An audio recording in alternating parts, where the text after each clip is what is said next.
কাপড়গুলো খুলে ফেলো। আমি আটকে রেখেছি এই এক্স বয়ফ্রেন্ড আর তার এক্স গার্লফ্রেন্ডকে, আর সেটাও এই ঘন জঙ্গলের মাঝখানে। আর যদি ওরা এখানে 30 দিন কাটাতে পারে, আমি তাহলে ওদের দেবো $2,50,000।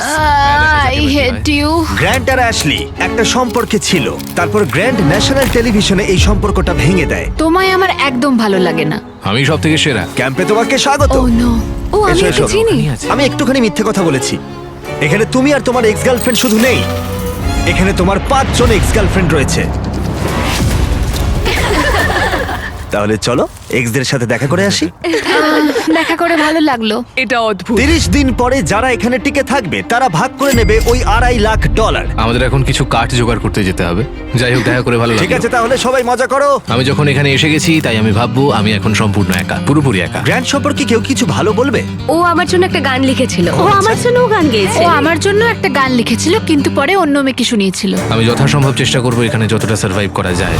যখন ও নিজেই আগুন জ্বালাচ্ছিল তখন ওর এক্স গার্লফ্রেন্ডরা ওকে নিয়ে গুজব ছড়াচ্ছিল। সবাইকে দেখায় ও খুব ভালো, এমন করে যেন ও সবেতে পারফেক্ট। আচ্ছা, আমরা এই বিষয়ে আর কত গল্প করব? আর এই গল্প ঘন্টার পর ঘন্টা চলতে থাকে, এমনকি রাত পর্যন্ত। সত্যি বলতে আমার ওর মুখটাও আর দেখতে ইচ্ছে করে এই না। কারণেই আমার মেয়েদের খুব ভয় লাগে। আমার মনে হয় না তুমি এই কারণেই অবিবাহিত। জিমি, এটা প্রতিটা ছেলের একটা দুঃস্বপ্ন। আর এই অবস্থা আরো খারাপ হলো। হাই। হাই। হ্যাঁ, তাহলে তোমরা কি করতে চাও? তোমার সাথে কিছু করতে চাই না। অ্যাশলি, আমরা এখনো কথা বলিনি। অ্যাশলি, আমরা এখনো কথা বলিনি। তুমি এত রেগে আছো কেন? আমি রাগ করিনি, আর এসব করে কোনো লাভ নেই। আমার সাথে আবার পরিচয় করো। আমার কোনো প্রয়োজন আর নেই। আমি এটা জানতাম না, কিন্তু এটাই হয়ে উঠলো আমার দেখা সবচেয়ে তীব্র প্রতিশোধের গল্প। আমি প্রতিশোধ নেব, আর এই টাকাটা ওর জেতার কোনো মানেই হয় না। প্ল্যান হলো সব সময় আমাকে শাস্তি দেওয়া।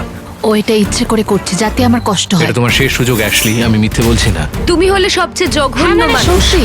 Grand, I love you. এদের মাথা খারাপ হয়ে গেছে। সবার তাহলে প্রথম রাত কেমন কাটলো? আমাদের খুব বেশ ভালো সময় ভালো। কাটছে। হ্যাঁ। বেশ ভালো ভালো। বেশ। এখানে যেহেতু তোমরা 24 ঘন্টা কাটিয়েছো, তাই প্রত্যেক দিকে একটা করে সিক্রেট আছে। আমার ভয় আচ্ছা, করছে। আমার সাথে এসো গ্র্যান্ড। প্রত্যেক 5 দিন অন্তর তুমি ওদের মধ্যে একজনকে এলিমিনেট করে বাড়ি পাঠাতে পারবে, যতক্ষণ না একজন বাকি থাকছে। এখন আমি তোমাদের যেটা বলবো সেটা ও জানে না।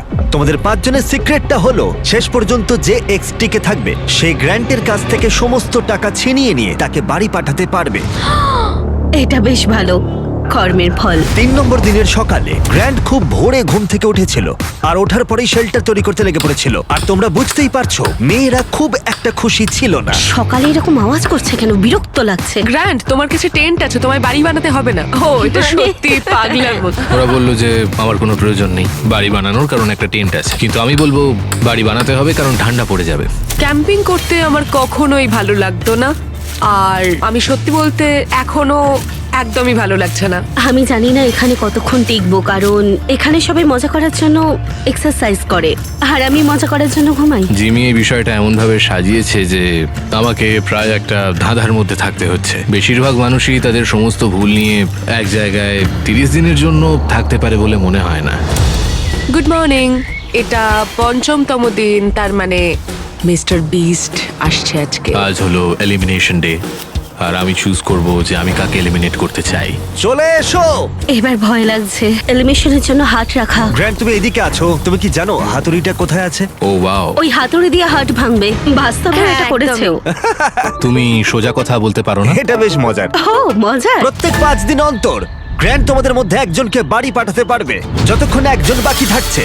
আর সেই ব্যক্তি এবং গ্র্যান্ড যদি 30তম দিনও টিকে থাকে, তাহলে তারা দুজনেই ভাগ করে নেবে এখানে রাখা $2.5 লাখ। যারা এলিমিনেট হবে তারা কিছুই পাবে না মনে হয়। না, ওয়াও। কি? ওয়াও, এটা আমি আশা করি। তাহলে এখানে 20 দিন হ্যাঁ। থাকতেই পারো। কিছু না পাওয়ার জন্য। গ্র্যান্ড, তুমি লাকি। তুমি পাবেই পাবে। তোমার তো আমাদের ঠকানোর জন্য পুরস্কার পাওয়া উচিত।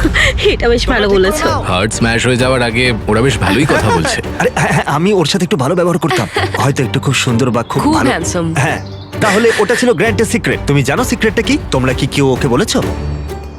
আমি জানি না ওদের সিক্রেটটা কি। অনেক বড় সিদ্ধান্ত নিতে দিয়েছো আমাকে। হ্যাঁ। এখানে প্রত্যেকটা মেয়ে কিছু না কিছু চায়, আর এখন আমাকে সেটা কেড়ে নিতে হবে। আর এই সিদ্ধান্ত নেওয়াটা আমার জন্য কঠিন। ঠিক আছে মেয়েরা, খেলা এখন তোমাদের হাতে। আমরা এত দূর এসেছি, তাই আমাদের মধ্যে মনে হয় না কেউ ছাড়বে। এখানে ভিক্ষে করে আমরা থাকতে আসিনি। আমরা এখানে কিছু একটা কারণে এসেছি। ঠিক আছে, সময় হয়ে গেছে। এখন তোমরা তৈরি হলে বলবে। গ্র্যান্ড, হাতুড়িটা তোলো আর বেছে নাও এই 5টা হার্টের মধ্যে তুমি কোনটাকে ভাঙবে।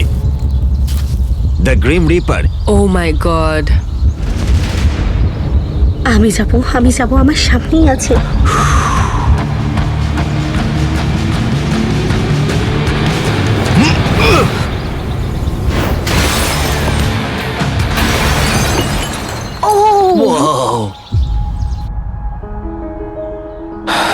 তাহলে গ্র্যান্ট, আমাকে বলো তুমি কেন এমিকে এলিমিনেট করলে? তুমি ওই কথাটা বলার আগে অবধি আমি ঠিক ছিলাম। তোমার তো আমাদের ঠকানোর জন্য পুরস্কার পাওয়া উচিত। আমরা অন্য কোনো সময় এই নিয়ে কথা বলবো। শুধু আমার কমেন্ট করা নিয়ে ব্যাপারটা এত দূর চলে গেল। আমার এখানে আসাটাই ঠিক হয়নি।